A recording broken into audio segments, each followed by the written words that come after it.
May 10, 1996, Mount Everest. 8,848 meters above sea level. 8 people died in one day. The deadliest 24 hours in Everest history. This is the story of what happened, how it happened, and why it still matters today. Let's start at the end, because the end tells you everything you need to know. May 11th, 19... Dawn. The storm has passed.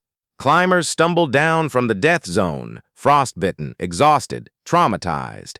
They're counting bodies, trying to understand what went wrong. Rob Hall, dead, frozen on the south summit, 35 years old, left behind a pregnant wife.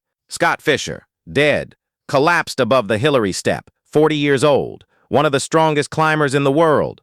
Doug Hansen, dead, postal worker from Seattle, 46 years old, his second attempt at Everest, died meters from the summit.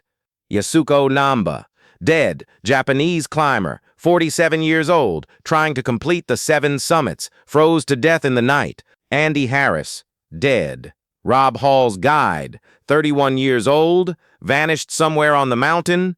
3 Nepalese climbers, dead. Their names barely mentioned in the Western press. 8 people, one day, gone. But here's what makes this tragedy different from every other Everest disaster. These people weren't pioneers. They weren't exploring unknown routes. They weren't pushing the limits of human achievement. They were customers, paying clients, people who had spent $65,000 each for a guided trip to the top of the world.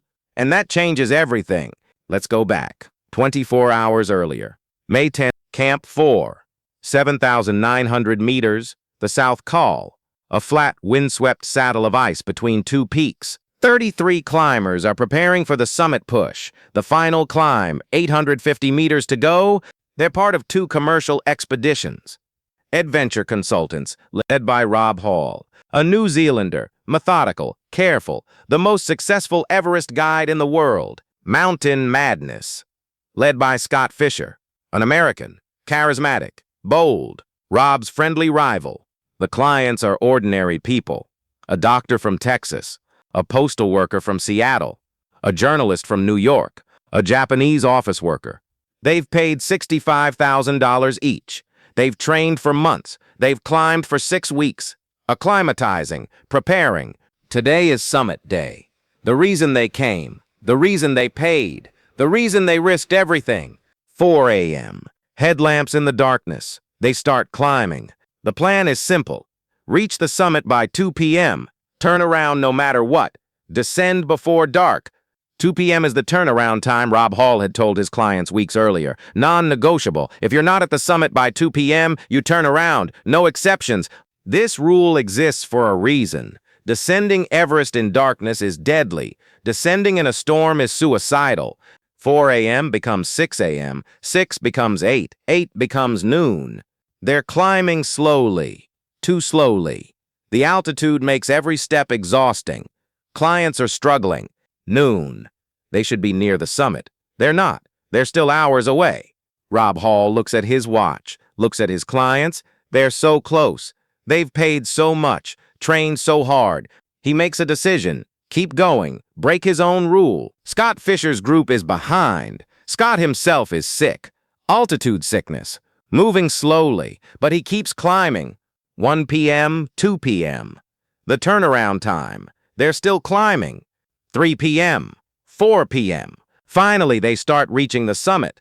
Rob Hall arrives with Doug Hansen. 4 p.m., 2 hours past the deadline. Scott Fischer arrives. 4:30 p.m., even later.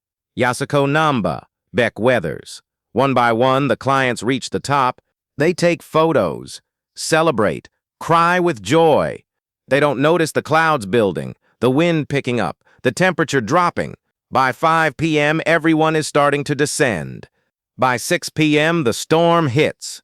Visibility drops to 0. Wind speeds hit 100 kilometers per hour. The temperature plummets to minus 40 degrees. Climbers get separated, lost, confused. The altitude makes thinking nearly impossible. Rob Hall is still high on the mountain with Doug Hansen. Doug is in trouble, moving too slowly. Rob won't leave him. Scott Fischer is descending alone. He's sick, exhausted. He sits down to rest. and doesn't get up. Yasuko Namba gets lost in the storm, wanders off route, collapses in the snow. Beck Weathers, the Texas doctor, is blind. His corneas have frozen. He can't see, can't descend. His group leaves him for dead. By midnight, the mountain is chaos. People scattered everywhere. Some dead, some dying, some stumbling through the darkness trying to survive. Rob Hall is on the radio, talking to base camp, talking to his wife in New Zealand. He's trapped, can't descend, too exhausted, too cold. His last words to his wife, "Don't worry too much." He dies sometime in the early morning, frozen, alone, meters from where Doug Hansen's body lies. Scott Fischer dies above the Hillary Step, found the next day, sitting in the snow, like he just fell asleep. Yasuko Namba is found near camp, still alive, barely, but too far gone to save. She dies hours later. Beck Weathers, left for dead, somehow survives the night, wakes up the next morning, walks back to camp, loses his right hand, his nose, parts of his face to frostbite, but lives. By May 11, the survivors are counting the dead. 8 people, 1 day, the deadliest day in Everest history. But here's the question everyone started asking. The question that still haunts mountaineering today. Why did this happen? These weren't inexperienced climbers attempting something impossible. These were guided clients, paying customers, with professional leaders on a well-known route. Rob Hall had summited Everest 5 times, Scott Fischer 4 times. They knew the mountain, they knew the dangers, they knew the rules. So why did they break those rules? Why did they climb past the turnaround time? Why did they push their clients beyond safe limits? The answer is complicated and uncomfortable, because this wasn't just a mountaineering expedition. This was a business, a commercial operation, with customers who had paid $65,000, customers who expected results. Getting clients to the summit was the product. Success was measured in summit photos, in satisfied customers, in future bookings. And when you turn Everest into a business, everything changes. Rob Hall had turned back clients before in previous expeditions, when conditions weren't right, when clients weren't strong enough. But in 1996, something was different. Maybe it was competition with Scott Fischer. Maybe it was pressure from clients. Maybe it was his own ambition. Whatever the reason, on May 10, 1996, he broke his own rule, climbed past 2 p.m., kept going when he should have turned around, and 8 people died. This is the story we're going to tell over the next 10 parts, the full story of the 1996 Everest disaster. We'll meet the people, Rob Hall, Scott Fischer, the clients, the guides, the survivors. We'll understand the decisions, why they climbed, why they kept going, why they broke the rules.